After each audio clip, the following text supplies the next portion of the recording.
Halo, pada video ini kita akan membahas tentang ekonomi negara sedang dalam bahaya. Akan ada dua materi yang akan disampaikan, yaitu daya beli masyarakat yang menurun akibat pandemi dan strategi pemerintah untuk membantu ekonomi masyarakat guna meningkatkan daya beli masyarakat. Untuk lengkapnya bisa disimak di video ini. Selamat menyaksikan. Kondisi ekonomi Indonesia sedang tidak baik-baik saja. Terbukti dari menurunnya daya beli masyarakat. Isu ini menjadi sebuah topik yang hangat, karena hal ini menjadi tulang punggung dalam perekonomian Indonesia. Apalagi Indonesia tidak bisa mengharapkan dari proses ekspor, karena pasar global pun sedang lesu. Daya beli masyarakat juga menjadi acuan utama bagi para pelaku bisnis skala mikro, kecil maupun menengah dalam menentukan target penjualan mereka. Daya beli masyarakat bisa mengalami peningkatan ataupun penurunan, tergantung pada kondisi perekonomian. Pengertian dari daya beli masyarakat itu sendiri adalah kemampuan masyarakat sebagai konsumen untuk membeli dan mendapatkan barang yang mereka butuhkan. Berikut ada beberapa faktor yang membuat daya beli masyarakat menurun. Efek dari terbatasnya lapangan pekerjaan adalah tingginya angka pengangguran, yang pada akhirnya mengurangi tingkat kemakmuran. Semakin turun kesejahteraan masyarakat karena menganggur, tentunya akan menurunkan keinginan seseorang dalam membeli barang. Perekonomian merupakan hal yang sensitif sehingga apabila ada hal kecil yang berjalan tidak semestinya, akan membuat pengaruh yang besar kepada perekonomian. Inflasi merupakan proses naiknya harga secara terus-menerus.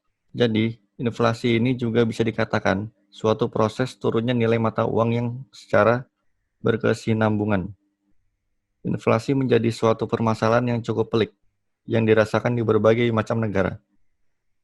Untuk mengantisipasi penurunan daya beli masyarakat akibat merebaknya virus COVID-19, pemerintah menyiapkan beberapa cara agar daya beli masyarakat tetap terjaga dengan baik. Yang pertama adalah pemberian stimulus kepada rumah tangga miskin, yang jumlahnya kira-kira sekitar 15,2 juta orang. Bantuan tersebut akan berupa bantuan pangan non-tunai atau lebih familiar disebut dengan bantuan sembako. Kemudian kedua adalah pemberian stimulus dalam bentuk bantuan langsung tunai atau BLT kepada kelompok komunitas yang terdampak, seperti komunitas pedagang pasar dan para pekerja ojek online, terutama bagi mereka yang daerahnya berdampak paling besar dari COVID-19, seperti DKI Jakarta dan sekitarnya. Dengan diberikannya bantuan-bantuan ini, pemerintah berharap daya beli masyarakat akan meningkat, sehingga perekonomian dapat terjaga dan tidak jatuh terlalu jauh. Kontribusi usaha mikro, kecil, dan menengah atau UMKM terhadap perekonomian Indonesia memang cukup besar. Dilansir dari situs Badan Perencanaan Pembangunan Nasional (Bappenas), peran UMKM yang pertama adalah memperluas kesempatan kerja dan penyerapan tenaga kerja. Manfaat selanjutnya adalah dalam pembentukan produk domestik bruto atau PDB dan penyediaan jaring pengaman, terutama bagi masyarakat berpendapatan rendah, demi menjalankan kegiatan ekonomi produktif. Kementerian Koperasi dan UKM RI menyebutkan, berdasarkan sensus Badan Pusat Statistik 2016, UMKM menyerap hingga 89,2% dari total tenaga kerja di Indonesia.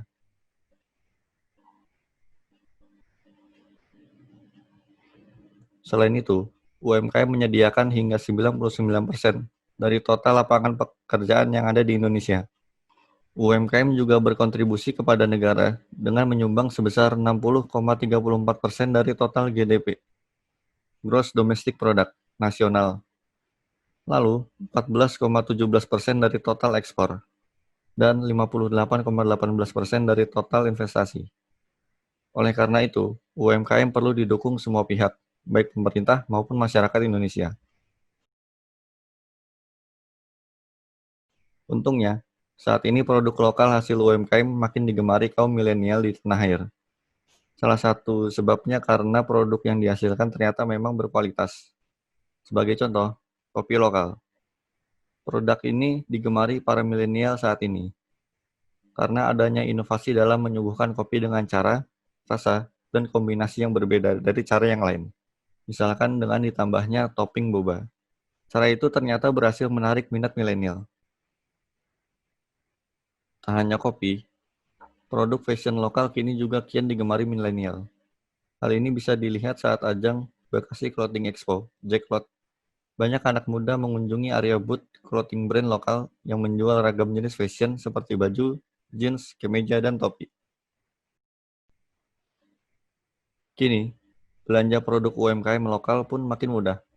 Banyak UMKM yang sudah go online, sehingga produknya dapat dibeli via online. Kementerian Komunikasi dan Informatika, Kemkominfo pun mengklaim bahwa sudah ada 9,4 juta UMKM yang masuk ke ranah online. Jumlah tersebut melampaui target dari program 8 juta UMKM Go Online yang diinisiasi oleh Kemkominfo. Sekarang, jika ingin mencari barang-barang produksi UMKM, cukup buka berbagai toko online e-commerce yang ada di Indonesia. Cukup sekian materi untuk kali ini. Tadi sudah dibahas tentang menurunnya daya beli masyarakat dan strategi-strategi pemerintah untuk mengatasinya. Lalu ada peran UMKM dalam perekonomian negara. Sampai sini saya tutup dan sampai jumpa.